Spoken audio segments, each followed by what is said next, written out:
তো hello guys, আজকে চলে আসছি আমরা রাজবাড়ি ভিজিট করতে। তো এটা কোন দেশের রাজবাড়ি বা কেমন রাজবাড়ি আমি জানি না। গরিপুর গরিপুর থানার ভিতরে রামগোপালপুর এলাকার ভিতরে এমন একটা রাজবাড়ি যার শুধু নামই আছে রাজবাড়ি। রাজবাড়ির রাজ্য বলতে কিছু নাই।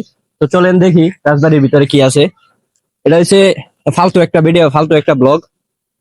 এমন ফালতু ব্লগ আপনারা কোনোদিন দেখেন নাই। তো চলেন।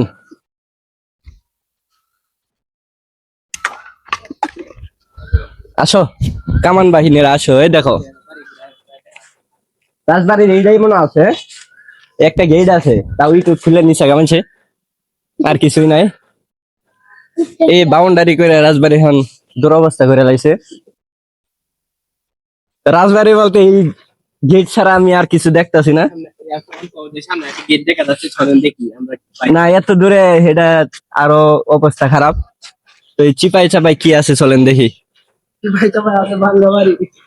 এখানে একটা মন্দির আছে, সম্ভবত এই জায়গায় মন্দির করছে রাজবাড়ির মধ্যে, কিন্তু আপনাদেরকে দেখানোর মতো অবস্থা নাই।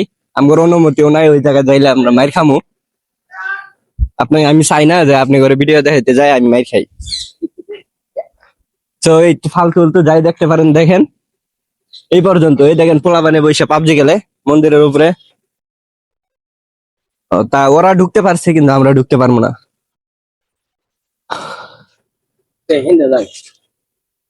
তো কি দেখা যায় দেখাও তো। দেখা যায় না তেমন কিছু। তো গেটটা আবার দেখাও দর্শকরে, এই গেটটা আবার দেখাও, বারবার দেখাবা। গেটের ভিতরে কয়টা আছে, বাঘ দেখানো আছে, ওইটি যায় না কে। মানুষ যে পর্যন্ত এটি না নিব চুরি করে এই পর্যন্ত যাব না। তো এটার রাজবাড়ি কিন্তু ঐতিহ্যবাহী একটা বড় বিশাল একটা গেট ছিল রাজবাড়ি যখন ছিল। এটা কিন্তু অনেক পুরানা। ওইদিকে আরেকটা গেট আছে।